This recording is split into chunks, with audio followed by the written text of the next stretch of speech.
Good evening, ladies and gentlemen. The regular meeting of the Grosse Ile Township Planning Commission will come to order. Would you all please rise for the Pledge of Allegiance?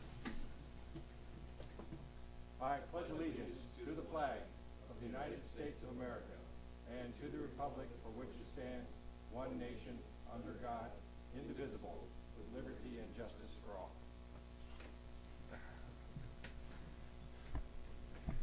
all.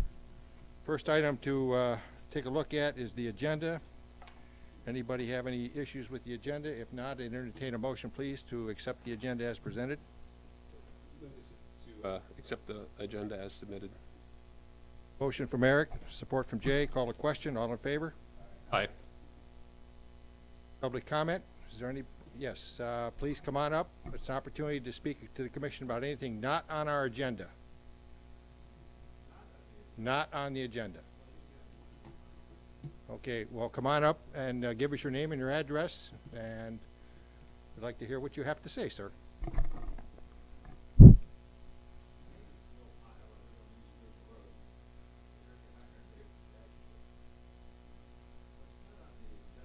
Excuse me a minute.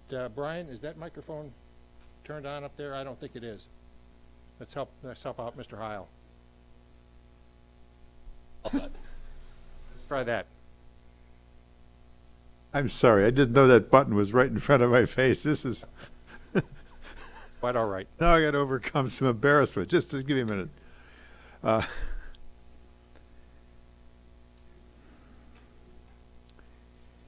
wondering, I had two items on my mind. Apparently one of them was tails, and that's not allowed because you've got that on the agenda. I'm surprised at that, but I'm going to have to accept that. I'm wondering if you, as a planning commission, have been given opportunity to consider the impact of this idea of taking the hangar, I think it's building number 39, and where the tennis center is, and transferring its use to the Recreation Commission. And where you would be involved in this, as I see it, is in referencing how this fits with our master plan, the township master plan. When I'm looking at the township master plan, I'm thinking of a number of different factors. Probably primarily, in my mind, is the idea of revenues to this township. I'm of the opinion that we have obligations impending in the future that are outpacing our abilities to raise taxes to make that happen. And the main source of tax revenue for this community is the use of land. I'm suggesting that, for example, one of the things that be considered is this location the best possible use of what limited lands we have for a recreation center? Would we be wiser to place it on Macomb Street, as an example?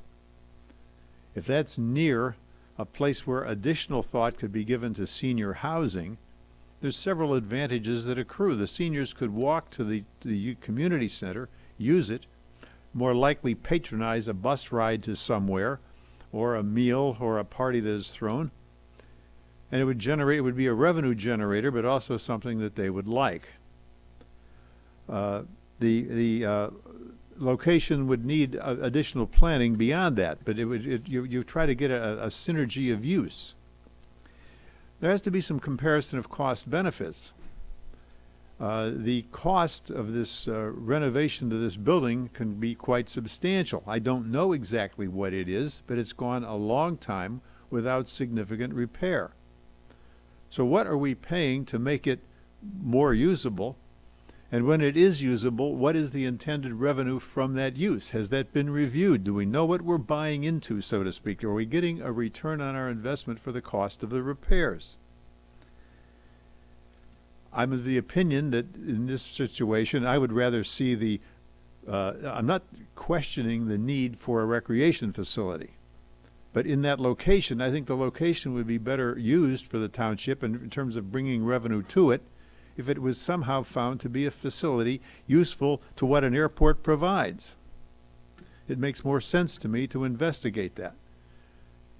And we've gone a long time without coming up with anything really substantial, but I'm saying we need to put effort into that.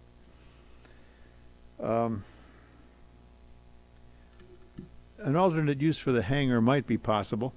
I really don't know. I understand that structurally it's in good shape. But it's also the case, from what I know from life, that something that was really good and super in 1938 might, under modern technology, might not work. It might not be a size that would be what we need. And would the cost of repairs be better put into tearing it down and putting something else up? That's what I'm thinking. I'm basically done with this, but I want to illustrate the point that I'm trying to make. I remember years ago when I was in school, we were studying a situation where we had a bakery, and they wanted to make more bread. Now, in this situation, as I recall, they had technology that allowed them to make a loaf of bread in 20 minutes. So when you put it in and when it came out, it was 20 minutes. If you wanted to make more bread in 20 minutes, you had to up the line speed and make the bread line longer. And in this particular facility, they were dropping the loaves of bread into the street next door. It wasn't going to work. That's the concept I'm talking about with this hangar. I mean, there might be a fact that it's a strong structure, but will it work given what modern technology is? I think those things need to be looked at. Mr. Heil, your comments are obviously well thought through. As far as what the Planning Commission role in this activity would be, the only point that this commission would get involved is if the Township Board decided that they were going to, as you say, build a new facility. If that were the case, they would submit plans to us, and we would evaluate those plans relative to the ordinances for what was going to be constructed. In terms of what is there now, how that's used, how it's paid for, that really is a balancing act between the Recreation and Airport committees as well as the Township Board, with the Township Board being the ultimate decision maker. I would suggest to you, sir, that I go to the board. You should take your comments and present them to the Township Board. I understand. I mean, it's beyond what you see your position at the present time. So thank you very much for sharing that with us. Thank you. I'm surprised that I haven't got opportunity to support this tails thing, but that's okay. I'm Okay. Well, we're going to get to that in just a minute. Okay. The next item normally in the agenda would be minutes, but because we had quite a long meeting at the last session, that ultimately results in having minutes, which are ultimately very long as well. And Lori is working on those, and we're going to have those at our next meeting, along with the minutes from this meeting, and we'll take care of both at the same time. I think we overwhelmed Lori. So you'll see those at the next meeting. Okay, next is a special land use and site plan review for the Animal Island League Shelter, or TAILS for short. The applicant is TAILS, 7796 Macomb. Representing TAILS is Laura Scheller. The location is 7796 Macomb, which is on the northeast corner of Lyons and Macomb. The zoning is Macomb Street District. The background is that there's a building on the property. It's rented. TAILS has upgraded that building inside, and it's being used by TAILS at the present time for office space. They are proposing to expand their operation to shelter cats. They have received a state license for this function. At the last Planning Commission meeting, an animal shelter was determined to be a similar use to a veterinary facility. As such, it requires special land use and site plan reviews for TAILS now to move forward with their operation. The relevant ordinances are Article 7, Macomb Street District, Article 22, Special Land Use, and Article 21, Site Plan. Tonight we're going to take both the special land use and the site plan review into one single meeting. We can do this. We've done this in the past on other applications where the site plan was really not worth a separate meeting, if we get right down to it. So we're going to attempt to move both, go through both tonight. But again, that is at the discretion of the overall commissions. So that's the direction I would like to take. But again, commissioners determine what in fact we do. The steps tonight, the first is the special land use review. That happens this evening. The special land use, the township board is the final approver on this. So we will send a recommendation to the township board for their final decision. The site plan review is a planning commission approval only. And so I would expect tonight that the planning commission will look at both the special land use and the site plan and potentially vote on both. Brian, would you introduce the application, please?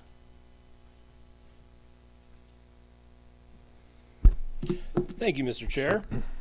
Thank you for the introduction again. As much like every meeting, you covered 90% of my presentation already, so this should be relatively painless.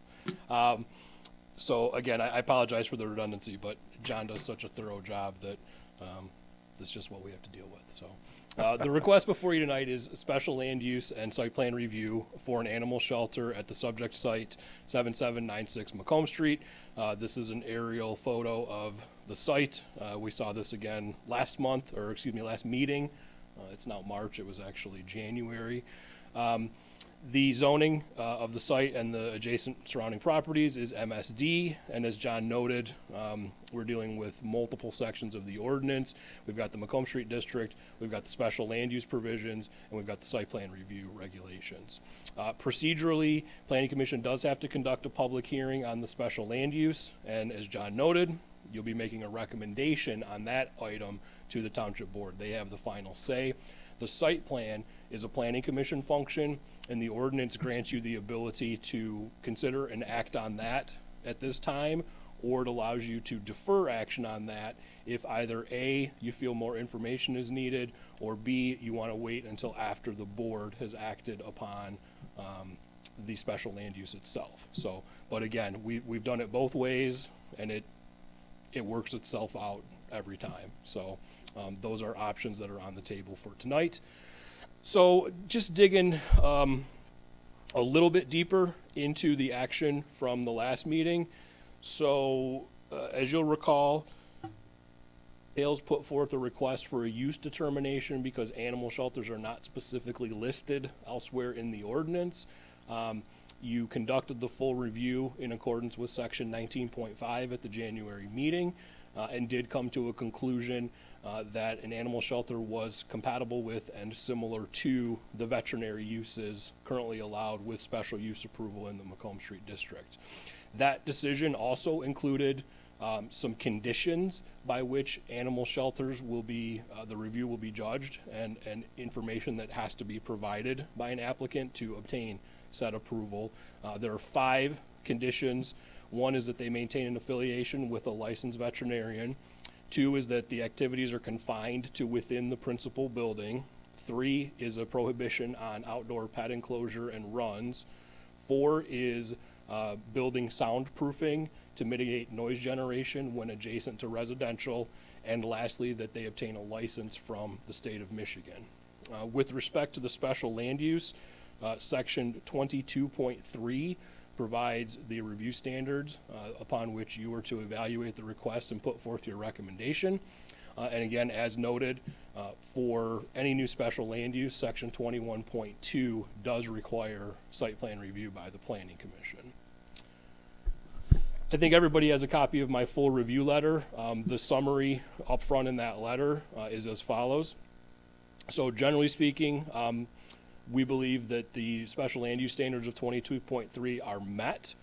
That being said, I have requested the applicant provide some additional documentation and or evidence to support and ensure that those standards are consistent. So the first thing I'm looking for is a confirmation that they will not shelter dogs. My concern with the inclusion of dogs is the potential noise issues, the potential need for more outdoor activities, those types of things which obviously could have a greater, broader impact upon the surrounding area than would simply some cats in cages in a building. That probably didn't come out right, but I think you understand what I'm saying, so I'm not trying to belittle the sheltering of the cats. There is a notation in the submittal referring to what are called special events. However, there isn't any explanation or detail behind that. So in order to make sure we're not allowing something that is overly intensive or, again, potentially impactful either to surrounding uses or even traffic capacity, I would like the petitioner to provide a better description of what those special events would entail, how many they think they might have. If this is something they've done in the past, we could maybe get an understanding of the number of people that are typically involved, those types of details, so that, again, you can use that to help bring this to a decision of the full commission. The third thing I'm looking for is, as part of that special event reference, there's also a bullet point that I think it was on the plan. I don't think it was on the bullet point list. There's a notation that they would use the high school's parking lot for overflow parking during these special events. If that's going to be part of this request, and if this commission is going to put forth a favorable recommendation, I would like the applicant to provide some evidence documenting that they have the rights or the authority to use that parking lot. In other words, they're suggesting that they may need a shared parking arrangement for bigger events. We just need to see that they actually have the ability to do that with the property owner's permission. So that would be another point of documentation.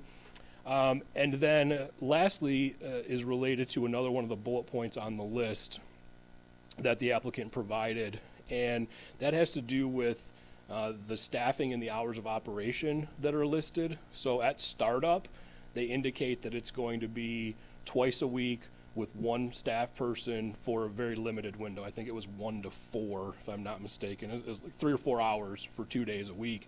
But there's also a note that indicates that that's kind of the startup, and they anticipate more hours in the future. So I would like to also get a better understanding of what they think that might look like. So if we're having a conversation a year after they're open, if they're now open 7 days a week, 24 hours a day, and they're staffed by 12 people, well, that's a much different animal, no pun intended, than is a part-time. I'm sorry, I couldn't resist. That wasn't even planned, by the way. That was that just flowed right out. So I think you understand what I'm getting at. So I want to make sure, again, what we're evaluating now doesn't spiral into something much bigger, more impactful than what we had anticipated. So I would like a better understanding as it relates to their future operation capacity. As far as the use conditions go, I just went through those earlier. So these 5 points, we do need to see their affiliation with the veterinarian. It was presented to you all at the last meeting that they would be working with the existing vet on Macomb Street. However, I'd like to see documentation of that so we can check that box. Similarly, we will also need to see, we'll need a copy of their state license. If it's something that they already have, then we'd like them to provide that as documentation. If it's something that they need to obtain still, sometimes the state does different things with different types of licensing, and I've seen instances where they need local approval before they'll issue the license at the state. And dealing with animal shelters, I'm not sure of what the exact process entails. So that would be something, again, if they need the local approval first, then we would want to include a condition that they provide a copy of the license once they get it. If they already have it, then we would ask that they provide us with a copy of that so we can move forward. The other one then has to do with the outdoor usage, which, again, they've not presented that they're proposing any outdoor runs, enclosures, etc. But again, to be safe, and I'm just being a little bit cautious here because this is kind of a new use that we're creating for this district. So I want to make sure that we have some documentation from the applicant as part of their use description that they will not be utilizing there won't be any outdoor activities, essentially addressing points 2 and 3 from the use conditions themselves. So that's kind of my spiel for the use itself. Diving into the particulars of the site plan, as I mentioned previous slide, New special land use requests do require full site plan review by the Planning Commission. That being said, what you have in your packet really doesn't constitute an actual site plan. There's a survey drawing, there's some photographs, there's an aerial photo, there's some descriptions, but it's not an actual site plan. That being said, there's generally a lot of discretion when it comes to this particular area. The applicant is not proposing any site improvements. If this commission is okay with that, then we're probably okay moving forward.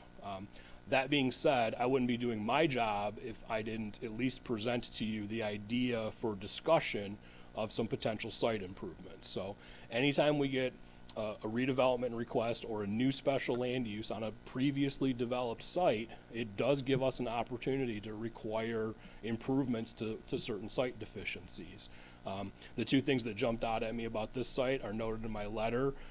One is the fact that they still have a gravel parking lot, which is not something that we would allow if this were a brand new ground up development. They'd have to pave the parking lot. And I also noted, because it's a corner lot, they do have two street fronts, albeit the building is really close on the Lions side, but they would have two greenbelt requirements. So in relation to your landscape requirements, it does look as though they'd be a little bit short on plantings. So plantings would be a potential site improvement. That would be a rather modest improvement.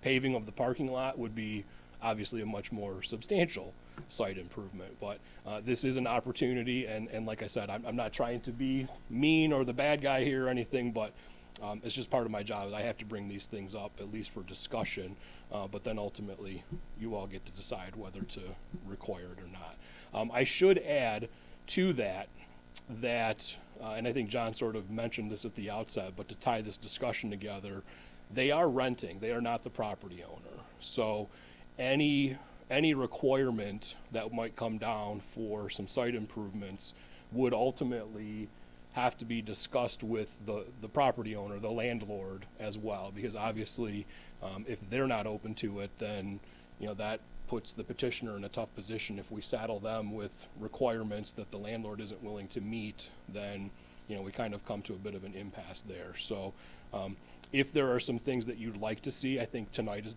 the time to start that conversation, and then we're potentially in a place where if there are some improvements that you want to see, I think it gives us an opportunity to set up some meetings with the landlord and with the tenant to start to talk about how to go forward with those things. So that's just one idea, one option.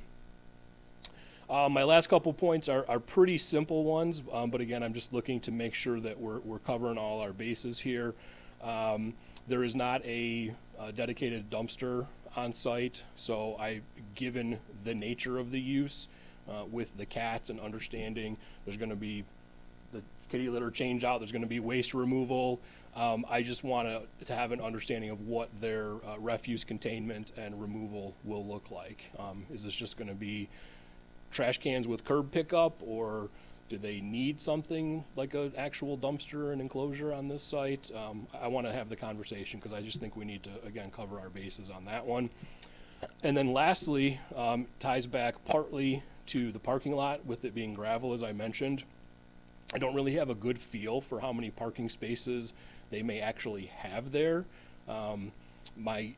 My gut says there's probably about, on their side of it, although I think it's a jointly shared lot, parking lot that is, there's anywhere for 4 to 6 vehicle spaces. Maybe a couple more could get crammed in there, and cram may not be the right word, but there's the possibility more could go in there. But I want to get a better understanding again of what we're looking at, especially as it relates back to the idea of a special event, and as it relates back to potentially the need for some shared off-site parking too. So I think those kind of come full circle on that conversation. And then lastly, is a pretty simple one, is I don't believe they're proposing any new exterior site lighting, but again, that's something I'd like that box checked, and I'd like confirmation of that from the applicant, because if they are, then we need to see, full lighting plan. We'd like to see the photometrics, the fixture details, those sorts of things. So just want to make sure that we don't overlook anything. So I apologize if I'm overthinking this as far as the commission goes, but I don't want to miss something. I would rather overthink it and try to over-require and over-analyze than to underdo it and then have you all just kind of left wondering. So that's all I have at this time, Mr. Chair. Certainly happy to take any questions you may have. Brian, you're as thorough as you always are. I try. Thank you. Thank you. Does anybody at this point have any questions for Brian? No. Please, Jay. Yep, Brian, in the, I don't see any discussion in either.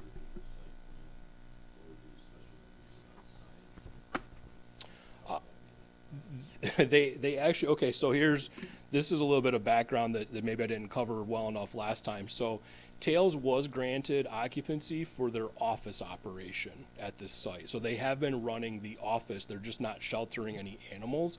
They actually already have their sign installed. Don't you? Yeah. I was pretty sure I had that right. So yeah, so they actually already have their sign is there. So they're not proposing any new signage at this point in time. They did get a permit for it, and they did install proper signage per your sign ordinance. Where are the pictures? Yes. Yeah, what made me think of it is page 9 of the pictures. There's another sign on the building, the bottle and can drive. Is that a permanent sign, or is that going to show up from time to time? Okay. Okay. All right. Okay, if there are no other questions for Brian, let's talk to Laura Schaller. Welcome, Laura.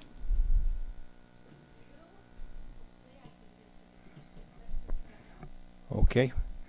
I'd like to kind of systematically step through the points that Brian made and give you an opportunity to address each one. And do you have any introductory comments? If not, we'll move straight through to the... Let's just go for it. Okay. Brian's first point was to confirm that we will not shelter dogs to ensure compatibility with surrounding uses. Is that correct? That is correct. Okay. That will require to be documented. Okay. In the preliminary shelter inspection that I have from the State of Michigan Department of Agriculture, I have it here. We didn't really forward it to you because our license has not been issued. It's on hold until we get zoning approval. But I do have in there where it says no dogs will be on site. Second, provide information or more information about special events to ensure compatibility with surrounding uses and traffic conditions. What are special events? Special events, since Tails moved into the building, I believe it was almost a year ago, we've started to participate in any of the events that are on Macomb Street, the DDA events. So we did the Ladies' Wine Night, we did the Christmas event, we did the Chocolate Walk for Valentine's Day. We've had some small events like a kids' art drawing class inside the building. So our special events are, basically community-based, and for the time being, we're doing just some educational things inside the building, probably a couple of times a month, and they're not like huge events. In the future, what we would like to do is we have plans for a free microchipping clinic for island residents. We would like to potentially do some adoption events, but pending, everything being approved. Basically, it's just community events on Macomb Street, and we don't have specifics scheduled. We kind of go with what the schedule of the community events are and go from there. So let me make sure I understand. The special events then, when we have a community event on Macomb Street, your Tails participates. Absolutely, yeah. Okay, and so do you gather a lot of people and have the parking issue? Is that what the issue with the parking at the high school is? Well, the parking at the high school, I know that Mr. Koblak put that in there, but we also, I think the better use of that, and maybe the modification can be made, is that there are two public parking areas to the east of us on Macomb Street.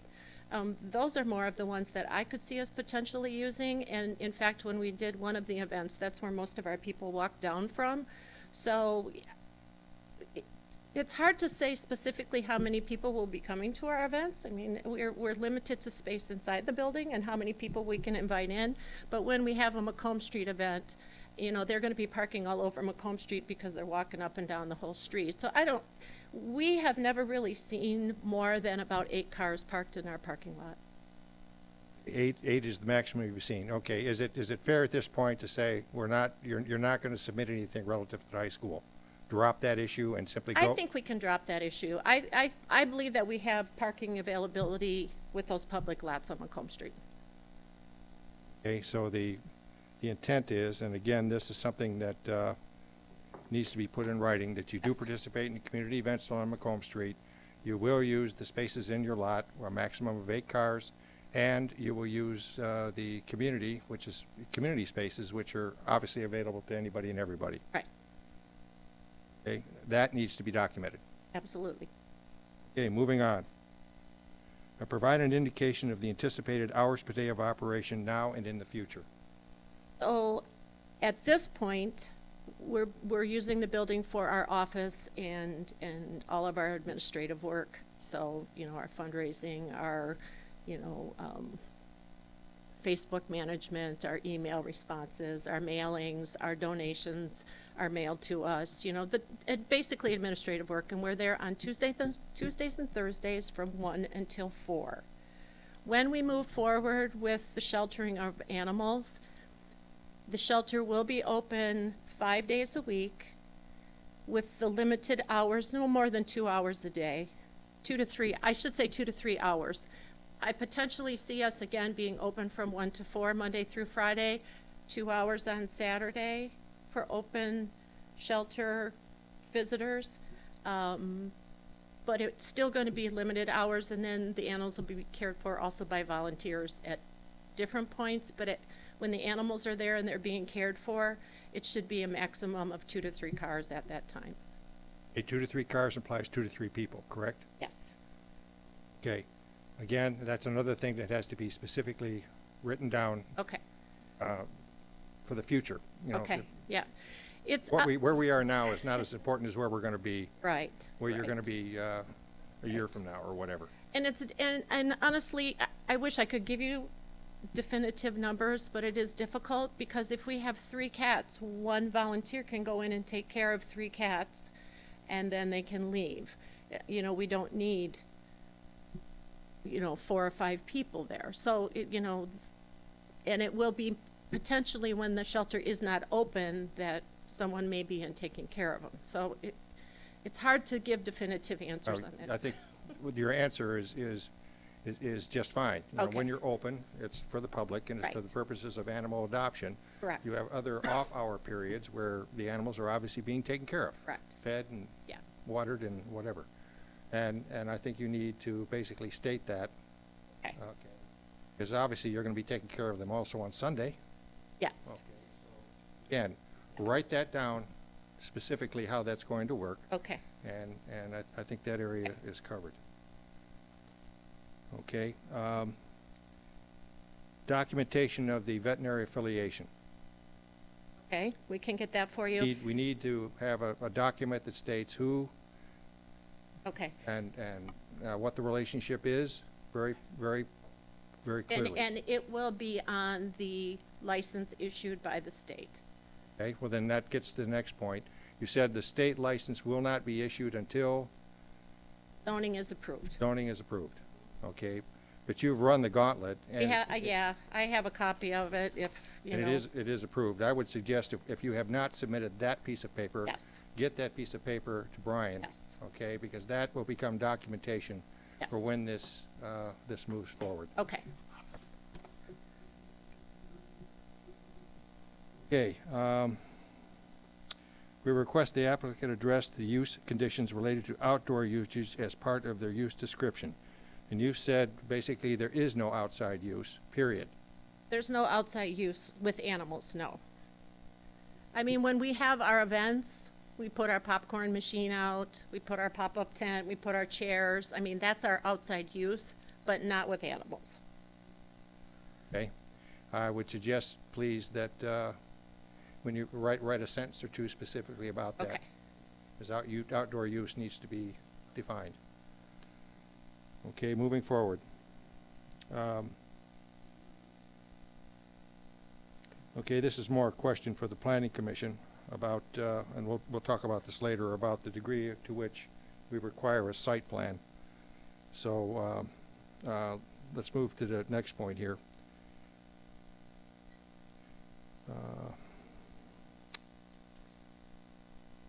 Okay, improvements on the site, that's another thing that we as a commission will look at and discuss. Not something you need to address at this point. All you need to say, all we've heard is that the site is what it is. It's a legacy site, and you're doing nothing to the outside. You don't own the property, and it simply is being used as is. Yes. What about refuse containment? Trash cans? Currently use trash cans with lockable lids. They go out, regular trash picks them up. Okay. Okay, parking spaces available. You said that, it's a gravel I've site. seen 8 in there. 8 cars in there. And that Yes. supports you and the business next to it, Yes. correct? Yes. What is the business next to it? It is vacant currently. Vacant. Yes. Okay. All right, 8 spots. And because, again, it's not your site, you are not proposing any lighting, parking lot lighting, or anything like that? No. Nothing, no outside Improvement. changes proposed whatsoever? Okay. All right, unless I've missed something, I hope I haven't. I think we've been through the list. Have you any other points that you would like to raise, or things that you think we need to know that we might not know?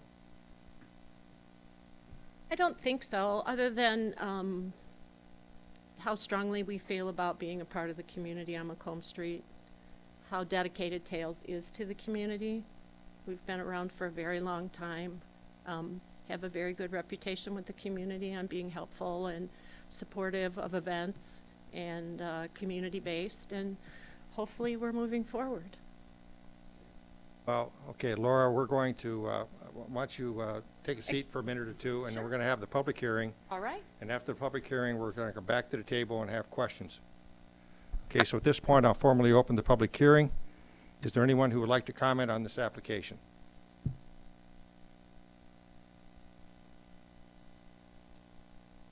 I know you'd like to say something. Come on up. Yeah, Bill. I could tell. Come on up. I can tell by the look on your face. Well, we welcome comments. I didn't understand that when I was here before. I'm feeling a little bit embarrassed again. I mean, Oh, no, don't be. okay. I heartily support this. I'm impressed with what Tales has done over the years to bring benefit to this community. It's a benefit in terms of what has provided opportunity for volunteers to lovingly do something to help the circumstance for animals. But they have also done a lot in terms of financial assistance to the facilities as well. Now, I can't claim to be an expert on this, but my wife happens to be a veterinarian.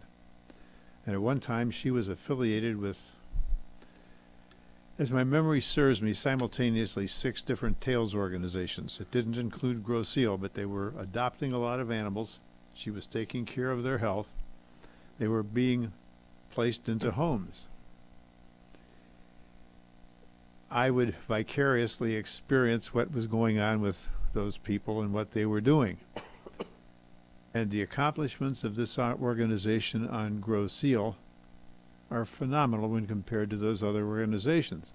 I'm not trying to denigrate the other people. I'm just saying that the standards my personal life has says that this opportunity with these staff merits opportunity to continue because it has done exceedingly well. And so I'm favoring the support of these people because they're competent. They do a good job of taking animals and finding them new homes. They do a wonderful job of funding that activity. And it's worthy of their support because they're trustworthy and have an accomplishments record that's worthy of support as well. Thank you. Thank you, Mr. Heil. Any other comments? Hearing or seeing no hands, I'd entertain a motion, please, to close the public hearing. Have a motion from Brian. Second, please. Second from Jim. Call to question. All in favor, signify by saying aye. Aye. The public hearing is closed. Laura, if you would come back up, please. We're going to now start at the Planning Commission level and work our way through with questions and comments. I would ask commissioners, please, to address what you heard, any issues you may have with the special land use, but also those questions which Brian raised about the site plan, about the need for any additional external site plan upgrades, so we can get that discussion as part of your talk when we run through. If that's clear, I hope. Let's start with Mr. Rathel. Have any questions? No questions? Okay. Dan. Well, one question I have, with having multiple cats inside the building, they're going to create waste. And I guess one question I'd like to clarify is how is this waste, cleaning of the cages, kitty litter, how is this waste going to be handled? And also at times when over the years you'll have older cages, that I just want to make sure that these type of things aren't getting moved to outside the building. My intent is trying to keep as clean a business as possible, so it doesn't affect future businesses on Macomb Street or future residences. Well, the kitty litter is scooped daily, more than once a day. So it would go into a plastic bag, sealed, another plastic bag, sealed, and then thrown away with household trash, and it would be picked up once a week. Generally the same way that a person would care for their cats at their home. Clean the litter box, double bag it, put it in the trash, and let the trash people take it away. Like I said, we have lockable lids on our trash cans, which are kept behind the building, so they're not visible from Macomb Street. So that's that issue. As far as the caging goes, we basically, and from the photographs you can see, we've purchased some new cages. They're strictly made for internal use only. So they would not be outside cages at all. Would just be inside. We would wash their blankets daily, their beds daily, their dishes daily. So, their little house would be cleaned. Their cages would be cleaned, through the state standards, what they require. And hopefully that answers that. Thank you. Okay. Thank you, Dan. Mr. Pollock, comments? Chair. First of all, I want to say that my family is a supporter of Tails, and so we're very happy with what you do with the within the community. My children have raised money for your organization, so I want to make it be known that I'm in full support of what you do, and happy that you're here. That being said, since I share the first name with our planning consultant over here, who is had some more of the contrarian views, I'm going to put some up as well. And they shouldn't reflect specifically on your organization, but just questions for the rest of my fellow commissioners up here and about the vision of Macomb Street in general. So, looking at, the use, the special land use specifically, I know when we made the determination at last month, it was pretty late. And so, we compared it to a veterinarian clinic. But the way I look at it is veterinarian clinic has more activity. It's going in and out. Is where this, from my understanding, would be more like a kennel. It's like there's some foot traffic more, but there's less basically cars going in and out, less activity of people going in and out of the building. So it's more sleepier. It's more just, it functions on its own in isolation. And so that brings up, a question that I know that on the application it stated that the hours that it was open to the public, I believe, was Tuesdays and Thursdays from 1 to 4. Correct. So 3 hours a day for 2 days a week, so 6 hours. And that being said, you look at it, if you have other businesses that are open from, let's say hypothetically, from 6 in the morning until 10 at night. You have 16 hours a day. That's a potential of 112 hours a week, it being 7 days. So we're talking about an operation that's open to the public 6 hours a day, 6 hours per week versus 112. And so that gets to the notion of Macomb Street as our business center, areas that's supposed to be lively, activities, interesting, where we expect to have foot traffic and dynamic uses.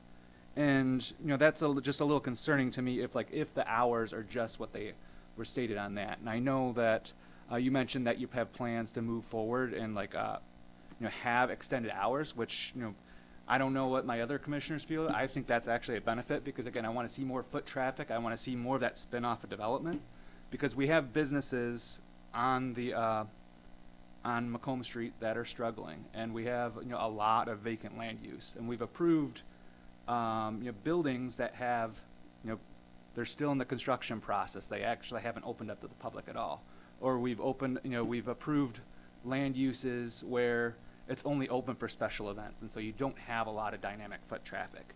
And then we're approving businesses that have multiple driveways, which is a negative to walkability. Where there's businesses that are interested in doing drive-throughs, which again is a negative impact. It's promoting more of this this drivable infrastructure, which plainly we have everywhere within Southeast Michigan. We're supposed to be trying to create more walkable urban places, and especially in defined areas that can promote it, and that would be Macomb Street. So that's the reason why I'm bringing that up. So I guess if you could talk a little bit more about maybe your vision for how you see it in the future, and what those hours might be in the future, and ways that you might engage the community more, that would be helpful for me. Okay, well, as we move forward, our intention is to be open Monday through Friday.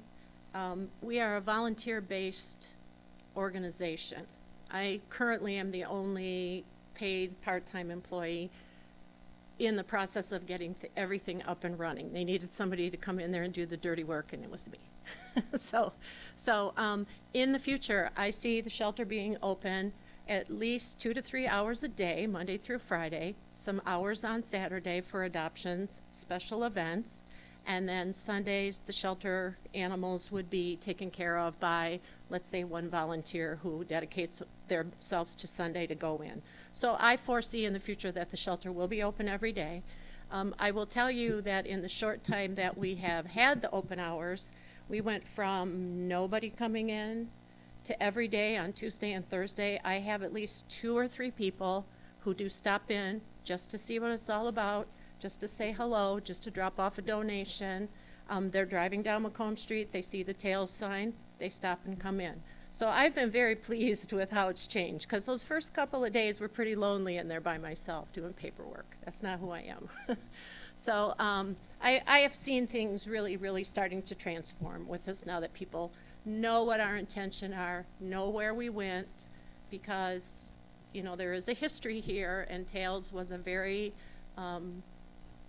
animal-based, supportive of animal welfare, managed the shelter, improved the shelter, did a lot of work at the local animal shelter, but then now we've separated ways, but that's not going to stop our cause. We are dedicated to it, and we will continue to do it. So I look at things really, really starting to move forward as we get going. Again, it's hard for me to say specifically what the hours of operation are going to be, but they're going to be more than what you're seeing right now for sure. Great, thank you. All I'll just right. add one little thing. Is when I'd ride with my children, up to Centennial Farm, that was one of the highlights, is being able to see if it was open, and being able to walk in there. So again, the more opportunity you have for just hours where people can walk in and say hi to the cats and be able to hang out with them, I think it's a good thing. Well, if I can just get sentimental for a moment, some of you know me, some of you don't know me, but I was appointed animal control officer for the township in 1995, and at that time we shared a small shelter in the city of Trenton where we killed animals every day. I said, Groseal's better than that. So with the help of a couple of people, we sat down at my dining room table and we said, what are we going to do? We have to have a shelter here. We cannot kill animals every day. I can't do it. That's not what my animal control vision or my animal welfare vision is about. It's not who I am. So we put together this plan with the township's assistance and with a lot of financial backing from Tails. We built the shelter at Centennial Farm. I retired in 2011. Here we are, 2020. Tails is still here, and we still want to work hard, and we're still dedicated to the welfare of the animals. I can't see how it is a disadvantage to have a municipal animal shelter run by the township, doing what the state of Michigan requires, adopting animals, doing good deeds there, and having a small rescue on Macomb Street. Many communities benefit from those types of things. If you look, most cities, most communities have a municipal animal shelter, and then they have rescue shelters and groups that support those kinds of things. And that's what Tails wants to do. So, you know, we found this little place on Macomb Street, and here we are. Okay. Thank you, Brian. Mr. Frucci? Yeah, thanks again for the presentation. It's very helpful. I think the points that we had concern about that Brian had raised, I think you've addressed. I think given that you're willing to put all those things in writing, I am comfortable speaking personally moving forward with the two-step approach tonight. Obviously, we all would like to see, improvements, more landscaping, et cetera, et cetera. I'm not sure it makes sense for us to require that at this point, but, would certainly, appeal to slats and details to, But yeah, I agree. to do what you can to, I see a few things. to pretty it up. Yeah. Mm-hmm. But, given that there are no other adjustments, it's always good to fill a vacant space. So I don't want to saddle it with a bunch of requirements that might harm that. So I am in favor of it and moving forward. Thank you, Jay. Mr. Davis? Hello? I can't remember from, because it was a blur last time. Did we ever determine? Trust me, the last meeting was a blur. Sorry. Did we determine the number of cats? I remember there was a discussion about the number of cats, and I know that when kittens are born, that number is going to increase, and then there'll be adoptions and it'll decrease. So it's hard to put a number on. And I see on page 17, it looks like, we have cages and whatnot. Did we ever determine a number? Never came with a specific number. What we're looking at is making sure that any animals housed there are housed under the regulations of the State of Michigan Department of Agriculture for the benefit and the well-being and the health of the animals. And so basically it's one animal per cage, but you are allowed to house a mother cat with babies. Yeah. Or you can house 2 to 3 kittens in one cage together. So I don't foresee us ever being over 15, 20, but that would be at a maximum with litters of kittens. Okay. But our caging, I believe we have caging for approximately 10 in the main room and 2 in the quarantine area. 10 and 2. Okay. And how long is a kitten before it's a cat? About 8 weeks. Okay. Yeah. Great. And Brian, just for clarification, what's the ordinance just for if I was to have cats? Is there a limit that I have? Is it 8 for my house? I was just 3. trying to put perspective. Yeah, 3. Animal control officer. 3. 3? Okay. Yeah. 3 animals over 1 pound per resident. I was just trying to put If perspective it's a on the detached comment. dwelling, if it's a attached dwelling like a condo, it's Sure. 1. Okay. I was just trying to put perspective on the trash or the kitty litter from earlier. It's probably not much different than a normal household, I would assume. Okay. Great. I don't have any further questions. I think you've done a great job answering a lot of the questions that we've had. Thank you. Thank you, Jim. Mr. Ranker? No further questions. Thank you. Well, I definitely support this application. I think, given the clear direction that you've provided to us and how you're going to document these things that were asked for the special land use, and as far as the site plan is concerned, I'm in agreement with some comments that Jay made over here about the fact this is a small use, and to drop a bunch of requirements on it at this point in time doesn't make sense to me. It's not that intense a use. If it were starting with a new building and going from ground zero, it'd be a whole different story, but it's not that. So I'm comfortable with even the site plan, even though it's not a hard site plan, it comes very close to what I would call a sketch plan, which is something which is allowed under our ordinance. So I don't see that we're making any great exceptions here. So I am in favor of both the special land use and the site plan, with the contingency that you provide the documentation that's required before this would go to the board. Tomorrow while Kurt's gone. Okay, that completes my comments. I would any further discussion? I would entertain a motion, please, regarding the special land use.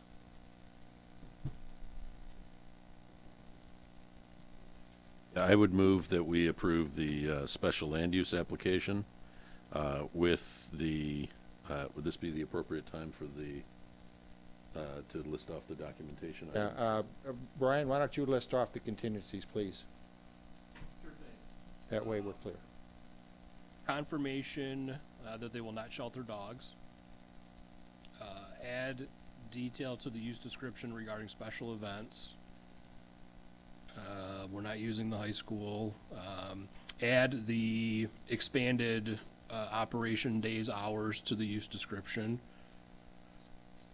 Provide documentation of the veterinary affiliation, and then provide documentation of the state license at such time as they obtain it. Add to the use description that they will not, which one is that? Will not, that they'll meet the use conditions related to outdoor usage. Maybe that's a cleaner way to say that. And I think the last one, probably just have them add to the use description documentation of the number of parking spaces available. And then if we want them to add a note about refuse containment and removal, just again, to make sure that it's all documented. A one build for that, I think it's important to have the whatever documentation they currently have prior to the state license, which says that they're going to get the state license. That would be an additional. Jay, is that suitable for you? That is absolutely appropriate to my proposed motion. Do we have a second? Support. Support from Mr. Ranka. Discussion. Call the question. All in favor, signify by saying aye. Aye. Aye. Opposed? Motion carried unanimously. Site plan review. Entertain a motion, please, regarding the site plan. I'd move that we approve the site plan application for Tails with the same restrictions that Brian listed earlier. Okay, we have a motion. I'll second. Brian? Support from Brian. Discussion. Hearing none, I'll call the question. All in favor of the motion signify by saying aye. Aye. Opposed? Motion carried. Very good. So please provide your materials, get it to and you will then be scheduled to be on the township board. Brian, do we provide a findings of fact on this to the board? We can if you'd like. It's really your call. I mean, it's. I think it would help in the discussion. Since Uda was not able to attend tonight, it would help her to present this easily to the township board. Should I forward that information to Brian? Okay, I'll take care of it tomorrow. Thank you very Thank much. you. Thank you, Laura. Okay, Chair's report. A couple of things here. First, Lori, due to family issues, needs to leave our meetings at 9 o'clock. She cannot stay later. So she asked the question if we would consider moving our meeting forward. I know we discussed this briefly before, and there wasn't a lot of consensus for it, but I have a pretty good sense of how long these meetings are going to take based on the agenda that we develop. And I would like the option to be able to say, okay, given the fact I think this is going to run till 9 o'clock, I'd like to back the meeting up to start at 7 so that we're absolutely certain that Lori could stay through the meeting. If I had that option, would that cause anybody any grief that they could not attend the meetings? would that be, for those of you who are working? Is that a problem? I think 7's fine. I think if we're going to make a time change, though, it should be a permanent time change rather than guessing on what day it is, yeah. So if we were to make one, I would suggest that we do it permanent. Okay. You, okay, what about you guys? You guys okay with that? I personally like 7:30. Coming from Detroit, it takes me a while to get down here. Oftentimes I have to, take care of my kids after school, after they get off school, and oftentimes, they're in bed by the time I come home anyway, so it's nice to actually have that little bit of time to be able to, enjoy dinner with them before going off to the meeting. That being said, like the flexibility option, I could try and make it work at sometimes, but again, I do appreciate having 7:30 versus 7, but I want to thank you for, giving us that, the discussion about this first. Other comments? I like 7 o'clock as a standard time. Well, then, I'd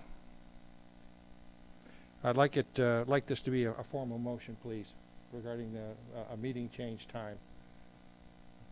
Since it appears that the consensus is it needs to be permanent, which means that it will be what it is, regardless of the agenda. Could I have a motion, please, regarding a permanent time change? Yeah, with recognizing Brian's comments and fully appreciating the young kid aspect of it, I am going to go ahead and make a motion that we move it to 7 o'clock, or permanent basis. Okay, we have a motion. Is there support? Or Support from Dan? Was it? Oh, John. I couldn't tell. Okay. Additional discussion. There may be times that I'm late. Yeah, it's definite conflict with family time. I'm sensitive to that as well. I'm sure you'll do the best you can. Additional discussion. Call the question. All in favor signify by saying aye. Aye. Opposed? We have one nay. It carries 6-1. So, Lori, on the next agenda, please highlight that so that we all can remember, particularly those of us who are older. Thank you. Email wouldn't hurt either. Right. That's Just a good saying. idea, too. It's been a couple years at 7:30. The next item under Chair's report is listed as Woodlands Ordinance. It actually isn't the Woodlands Ordinance. It is the future grubbing ordinance, which we spent a lot of time talking about at the last meeting. I know that we provided some basic ideas to Brian during the course of the last couple of weeks since the last meeting. We have not moved ahead at this point due to time constraints to actually put anything formally together. Brian, how do we stand? So I'm in receipt of a number of ideas and suggestions that the ordinance subcommittee put together, plus just the general theme of the discussion from that meeting. I do need to speak with Derek, the department head, and walk through kind of a process with him. I would anticipate that our next step would be setting up a subcommittee meeting as soon as we can, potentially even my next day down in a couple of weeks. And then we could meet after the day ends and go through potential. If Derek's available, we'll have him sit in as well, and then formulate the idea and start the discussion of what will ultimately become a draft ordinance for presentation to the commission. Okay, just so everybody knows, I received a communication from Uta today. She could not attend because she had a grandchild today as well. But she pointed out to me that following the meeting that the township board members had communicated with her to suggest that whatever we do, we tend to exercise a bit of caution.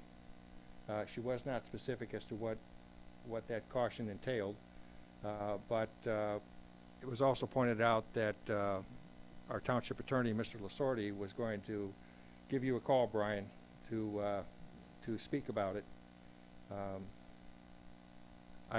again, I really don't know any more than what was in that email this afternoon. But, we need to always incorporate the thinkings of the people that are ultimately going to approve this or disapprove it at the township board. I think we will just find out, perhaps Mr. Musori, what his concerns might be so that we can properly address them. Yeah, I'll reach out to Derek this week, and then we'll see if he's had any communication with Tom, and if he hasn't, then we'll get the wheels in motion to have that discussion.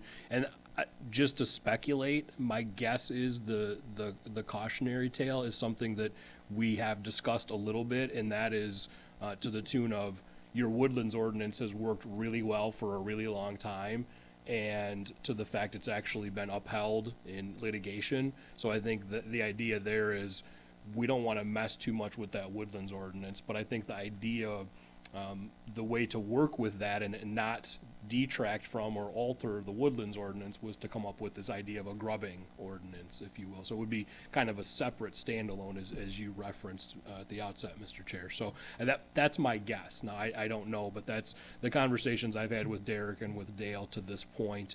That was essentially the point of caution was, let's not mess up the woodlands ordinance, so let's try to find a way to tie up those loose ends via another mechanism. I think that's probably where they were coming from. Well, there's definitely something to be said for 25 years of black ink dry, on a ordinance standard. Yeah. Okay, any questions or comments on that? Mr. Chairman, I think it'd just be important for people listening at home if we're talking about an ordinance change, what it takes to actually make that change.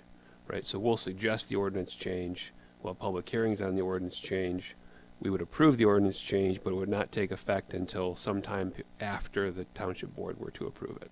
That's correct. So it would be a very long process. It's a long, drawn-out process, and it is very much public. And as always, we welcome input.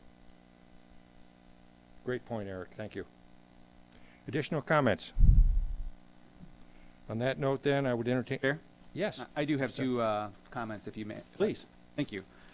First of all, I know a few years ago we looked at our master plan, and we talked about whether there was a need to revisit that and potentially make updates to it or not.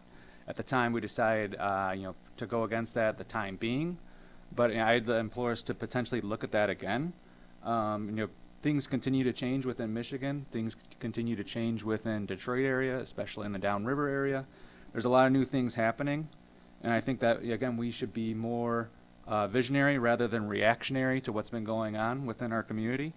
Additionally, being able to reach out and, talk with the schools, talk with the township to understand what are budgetary concerns going on and what type of demographics are needed in order to both support the schools, in order to support our, fiduciary duties within the township, to help support the type of vision that we want for our community.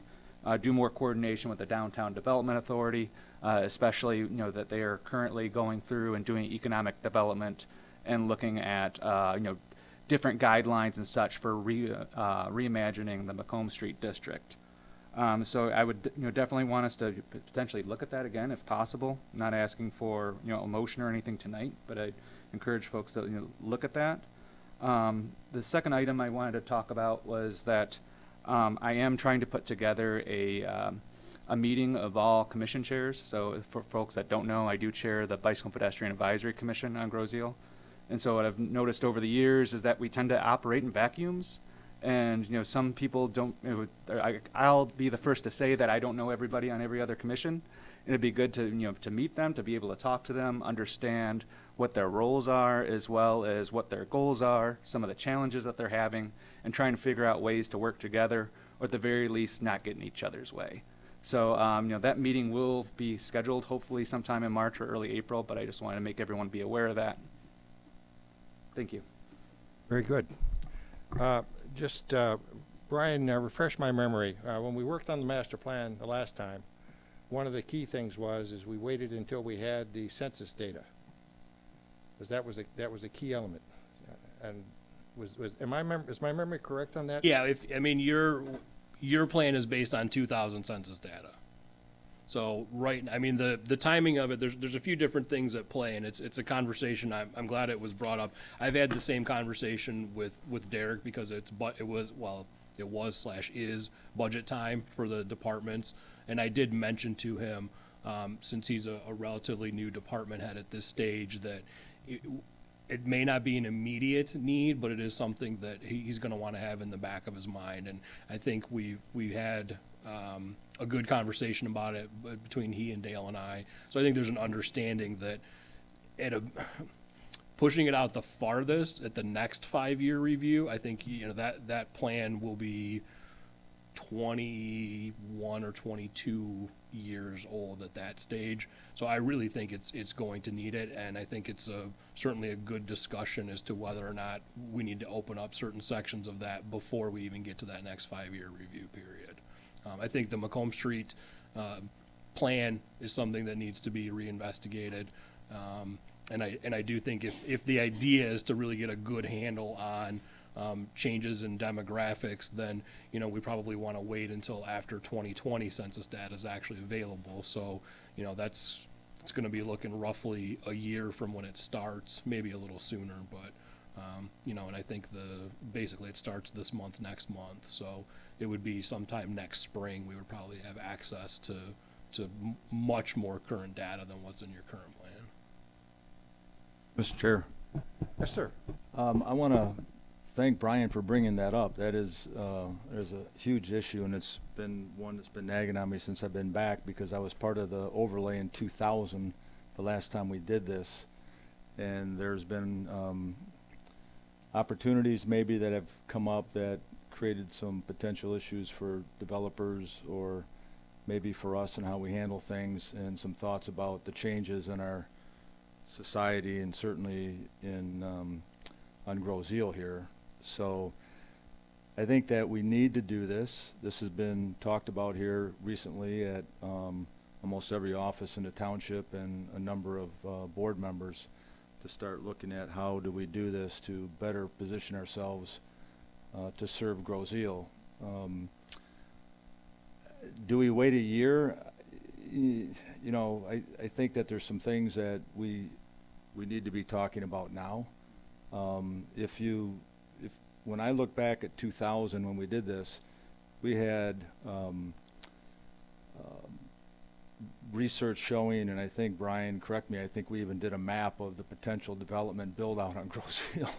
And we looked at it, and we had no more trees, and the whole island was built out. So we basically at that time decided that we were going to curb that type of development and manage it, which we did very well, but we are not in the same position as we were in 2000. So this is something that I think this commission needs to start talking about, and at least putting together a plan, an action plan. I wish Uda was here to chime in on this as well, to discuss what the needs are from the board, the community, obviously, and you guys here have been involved with the Planning Commission for a long time. I think outside of me being new, I've been on it for a long time in the past, but you guys have a lot of experience and see changes that have taken place. So Brian, great job on bringing that up, man. I'm really happy that you did that, and I would recommend that we move forward with discussing this sooner than later. Thank you, John. I guess what kind of pops in my mind is we have a subcommittee that does preliminary work on ordinances, and we're going to be getting together to talk about a grubbing ordinance.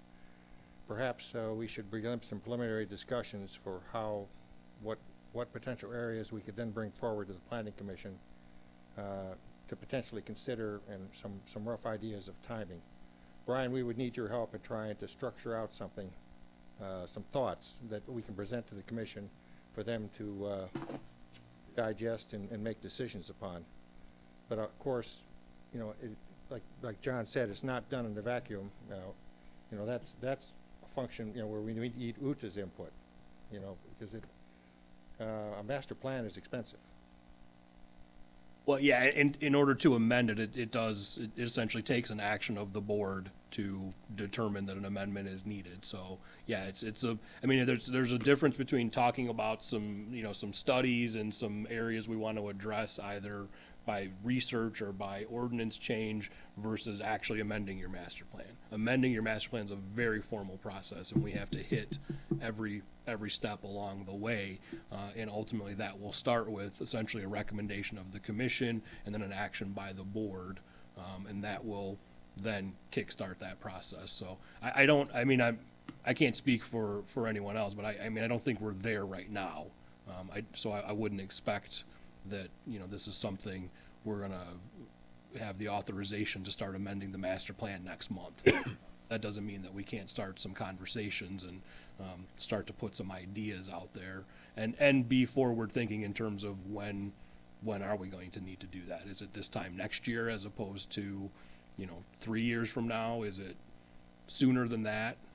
I certainly understand. And where you that's guys are coming exactly the from. way it starts, and having gone through this process, it's an incredible process because it brings definition to who we are and what we want to be. And Brian mentions Macomb Street, right? It's something that we as a community need to define. We have, okay, but it changes and things move and develop, and our community has changed.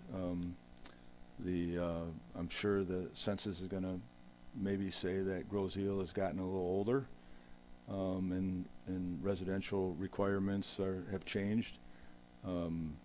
Younger families are needed, in my opinion, but that's the beauty of this whole process, right? It's people's discussion. So I think that's exactly the way it starts, Brian, and through that process, if it takes a year, which I think ultimately it does, right? I mean, it's It'll depend on the extent. I mean, the one thing is, we need to determine, and again, this is why there's a lot of steps still yet to go. We need to determine whether you need to amend and update your current plan. In other words, there are portions of it that are still relevant, and we don't necessarily need to make full-blown changes to those. Or are we saying this plan is done and we're starting a brand new master planning process? That's a much more elaborate process. I don't know that will be the case. I think there probably are some elements of the current plan that won't need to be updated, or if they do, we're talking about updating tables and charts. We're not necessarily talking about updating, pages and pages of text. Well, I think we're working with an overlay now, right? In 2000, I think that's what we did, is we just we didn't. R1E, What's that? the R1E, Yeah. the residential, yeah. Yeah. So, and then, that's obviously something that we need to look at as well, so. One of the possible ways to do this, education, knowing what's in it is usually the first thing to consider. Maybe as part of future planning commission meetings, we could take a section and maybe ask you to give us a presentation, of what the basic content of it is, so we get kind of an overview of that particular section, and it can become a basis for the kind of discussion that John's talking about and Brian are talking about. Yeah, absolutely. I think what we'll do is, why don't you, let's see what we end up with in terms of a next meeting agenda, and or next meeting date, and let's see how those agendas look. And that could be the kind of thing, if we have a case like tonight where we have one case, and then let's throw that on there. If we have an agenda like we had last meeting, then let's maybe bypass it that month. Yes. Just as a point of clarification, so I actually led that process back in 1999. It took a little over a year to get done, and it was what you would consider a major master plan. So the previous one was from 1965, and we had basically a year of public hearings on every different section of that master plan, whether it be Macomb Street District, whether it be zoning maps, whether it be what does the community want to do as a whole. There's a build-out analysis. So it is a very long, involved process. It's a very expensive process because it's not just the volunteers here, but there's the consultants that come into play as well. So just to scope that out a little bit, right, as far as, how far do we want to go with this thing? And Eric, didn't back then, there was certainly regular monthly planning commission meetings, correct? Yep. Yeah, there was regular monthly planning commission meetings. We actually probably were meeting closer to once a month at that point in time. This was a whole separate parallel activity, right? And then there were updates Right. basically at the planning commission. But it was very much in parallel with what was going on with the normal planning commission. Here, I might suggest that, I totally agree with the suggestion. I might also suggest that maybe Brian could walk us through kind of an outline of how the process would work, in kind of full scale, like what we did last time, maybe something, more downscaled like you proposed. And, so we have an idea, kind of more formally what the process would look like so that, we can maybe then think about, to the point that Brian and John made, maybe there are some things we could be doing now without census data that's more kind of background spade work before we get into the meat of it, and then maybe come up with a timeline that says, okay, well, if we think the data is available at this point, when might we move forward, and what is our request to the board for funding, with that game plan in mind. Suggestions? Additional thoughts? If I may, I want to thank my fellow commissioners for their comments on this, and entertaining the notion about the further discussion. I do agree that it is a large process, and there's probably a lot of stuff that we can do in order to familiarize ourselves and just be better planning commissioners in general in regards to being familiar with the master plan. I know I could use an update on some of that information, but I also want to state that I know folks are saying, well, it takes a long time and it costs a lot of money, but I mean, we have to think about the opportunity costs if we are missing out on specific development, if we're missing out on key demographics, and I implore us to actually look beyond just what's the bread and butter master plan, and go out and make sure that we're working with the township board, make sure that we're working with the schools and with everybody to see, okay, what are their visions, what are the numbers that they need in order to support the type of amenities, the type of services that we want. Is it X number of students per year? Is it X number of people? Is it X dollars generated in order to help feed the services, to help pay for our employees? There's a lot of that budget stuff that maybe we should set on the front end, identify this is what we need. Now what do we do with what can the master plan help execute on that part? Thank you. Very good. Thank you. Additional thoughts? Mr. Chair, just to hopefully close out the topic, if anyone, some of you probably still have your old hard copies, maybe. If not, it is available as a PDF on the township website. So if this is an exercise we're going to start with and you all want to try to refamiliarize yourselves a bit with it, it is available on the website. And certainly if you have trouble finding it, let us know. We'll just email you a PDF. I don't think the file's that big. Good. Last thoughts? Entertaining a motion to adjourn? So moved. Support? Support. All in favor? Aye. Aye. Meeting adjourned. Thank you very much.